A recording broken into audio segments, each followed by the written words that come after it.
Jai Gurudev. The time for a spiritual life is now. There was once a disciple of a Guru who went to his Guru and said, Guruji, I want to live a spiritual life. I want to live in the service of God. I want to go beyond the binding chains of this mundane materialistic world. But I feel that I am not quite ready. My desires for a family, for wealth and enjoyment are still too strong. Grant me some time to fulfill these wishes, and then I will come to your holy feet. So the Guru said, No problem, my child. Go, get married, have a family, and earn wealth. In 10 years I will come back to you. My blessings are with you.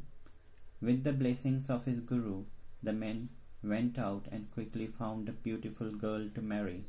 They had 3 beautiful children, and the man became financially successful. After 10 years, there was a knock on the door of their home. The man's wife opened it to see a haggard-looking beggar standing at the doorstep. The beggar asked to see her husband. At first she started scolding him, thinking that he was just there to beg for money. But the husband realized that the beggar was his Guru in the disguise of a beggar, so he lovingly invited him inside. I have come to take you away from this world of illusions. Now that you have fulfilled your desire of having a wife, family, and earnings, come with me, my son. Let me show you the way to God, the Guru said to his disciple.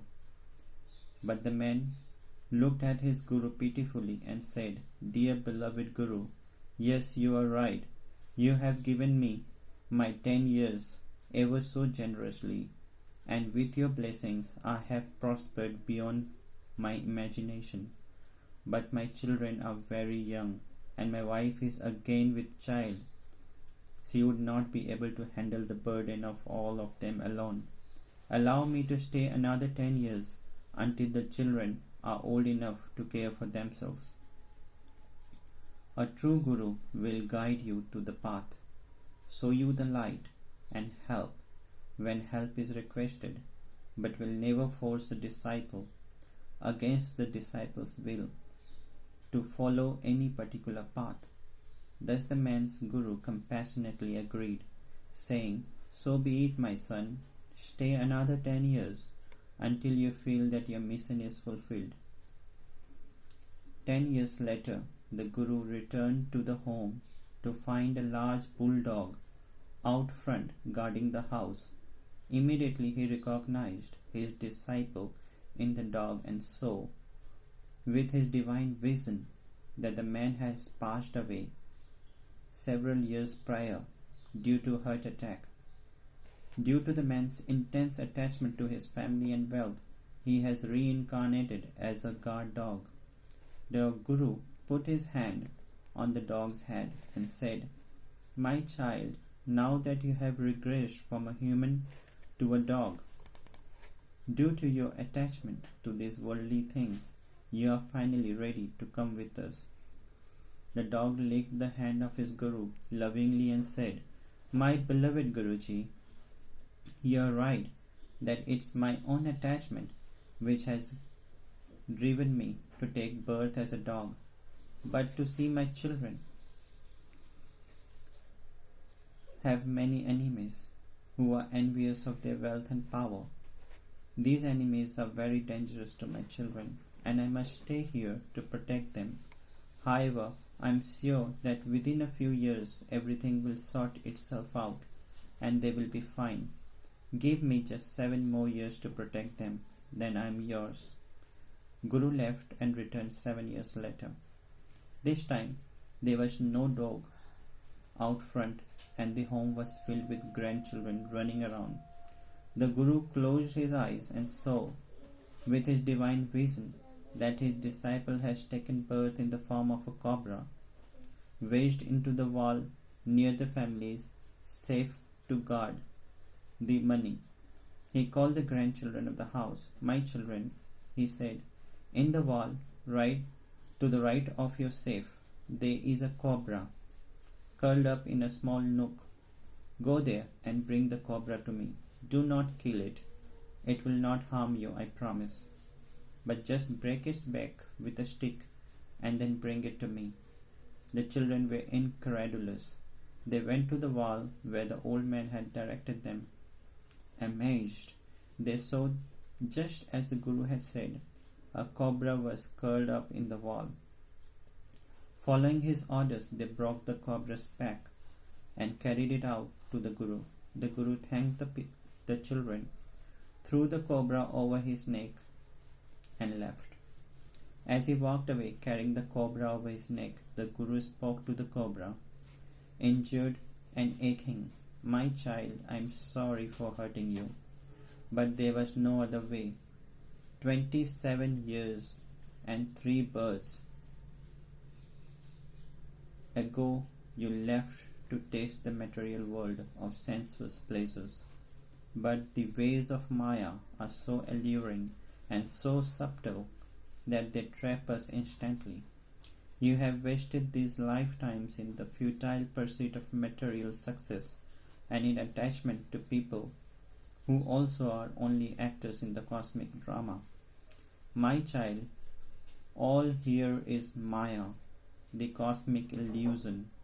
It lures us into its trap, convincing us that it is real, permanent, everlasting, and significant.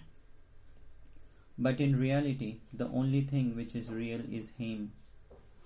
And the only true purpose of life is to get close to Him. These attachments merely divert our attention and focus away from the true purpose of life. I had no choice but to come to your rescue as I saw you sinking deeper and deeper into the deep clutches of Maya.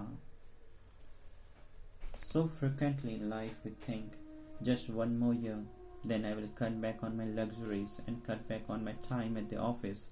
Just one more year and I will dedicate more time to meditation and spiritual pursuits. Just one more year and then I will go to India, sit at my Guru's feet and delve into the divine depths of spirituality. Just one more year and then I will cut down on my sensual pleasures and so on. But that one more year never comes. Our intentions are good. We want to be more spiritual. We want to devote more time to spiritual pursuits. We want to spend less, need less, and serve more. We want to be the master over our lust, anger, and greed, rather than vice versa. But the power of Maya is stronger than the power of our will.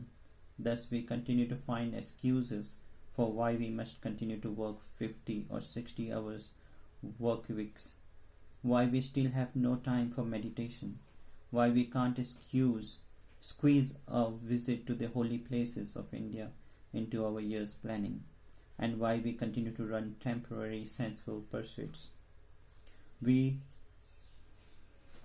need to break free from the veil of illusion that Maya wraps around. Our mind is to surrender to God and beg Him to show us the true light. The only way to break free is to make and stick to concrete vows of how we are going to be better people. Rather than saying, I will find time to meditate, we must say, I will not leave for work without sitting in meditation, and I will not sleep at night without doing my nightly introspection. Rather than saying, I will try to come to India and visit holy places whenever I can, we must say, I will take my vacation this year in India and nowhere else. Rather than say, I will try to cut back on my expenses so that my financial needs are less, we must say, I will not buy another jacket or pair of shoes or anything until the ones that I have are broken, torn, or no fit. Rather than say, I will try to overcome my anger, lust, and greed, we must commit to having daily appointments with God in which we introspect on all the times we allowed ourselves to be overpowered by these emotions, and we must pray for strength daily to remain calm, peaceful and sattvic in our lives. If we wait for the right time, that right time will never come. The only time is now. May God bless you all with the clarity of vision to realize that the external world is Maya, and with the strength, fortitude, and dedication to remove the veil and attain the divine truth. May God bless you all. Jai Gurudev.